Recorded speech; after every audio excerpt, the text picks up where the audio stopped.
Let's talk about what's going on in terms of social media in Minneapolis. And then what I want to do is pull back and give you some additional information about how mis and disinformation works on social media. About a week ago, Vox put out this story talking about how right-wing influencers were flooding the zone in Minneapolis, and they were far outpacing what was going on with left-leaning creators. But what was hidden in a paragraph far down in the story was that the engagement with the right-wing influencers was far less than what was going on with the left-wing influencers. And what we know at this point in terms of social media, it doesn't matter if you have millions and millions of followers. If nobody's engaging with your content, it's like screaming in a forest. Who cares? So I talked about mis and disinformation with Imran Ahmed on my podcast this week. Imran is the founder of the Center for Countering Digital Hate. I really implore you to listen to our conversation, take a look at this, and go listen to the entire podcast. It's really, really some of the most important stuff I've talked about all season. It's such an important question because I think it's one that's missed too often. Like, we talk about social media like they're all the same platforms, and none of us uses social media for we all use social media platforms for different reasons, right? So what's X? Like, X is minimal moderation, but it's really where you can generate social proof. So it's a place where 10 people working with each other can each tweet, retweet, then like, then engage with each other's posts and respond to responses to it. And what you can do is you can create a snowball effect through hard work. A small number of trolls can actually create a disproportionate amount of social proof of something. So you can essentially make something trend through sheer activity. And that kind of turns it into a dumpster fire if you don't have good policies in place to make sure that you reduce the virality of disinformation or hate. And that's something that, like, Elon Musk himself has said. He said, like, when he bought Twitter, he said, if you allow the spread of lies and hate without consequences, that would create a hellscape. Well, congratulations, Elon. Self-fulfilling prophecy, brah. Then you've got something like Facebook, where what you have is, because you have relatively weak enforcement of the rules and a very aggressively algorithmic newsfeed, it's very good at creating the drip of disinformation over a long period of time that recolors the lens through which someone sees the world. So if you're trying to, like, make an untruth true slowly over a period of time, that's the way to do it.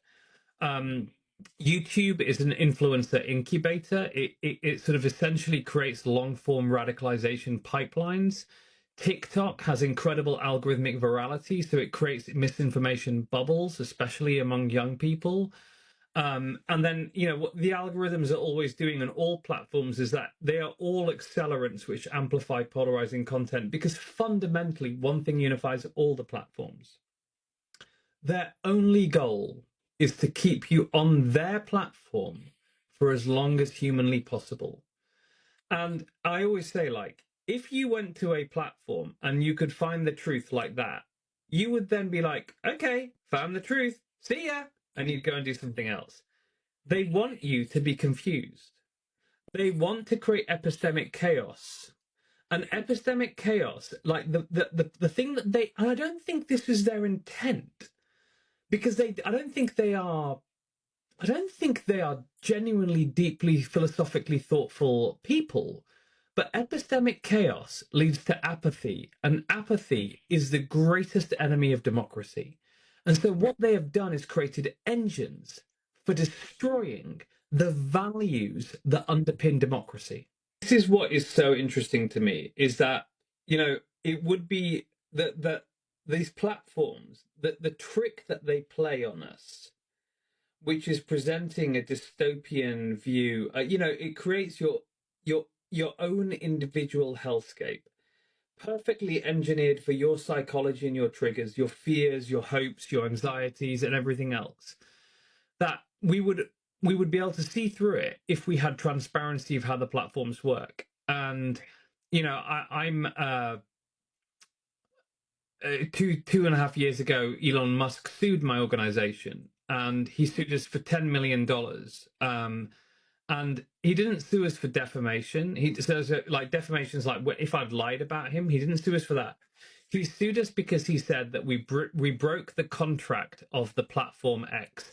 And he said the contract, the terms and conditions that you sign up to when you become a user say that you're allowed to essentially read the website and consume ads. You are not allowed to read the website for the purpose of studying it.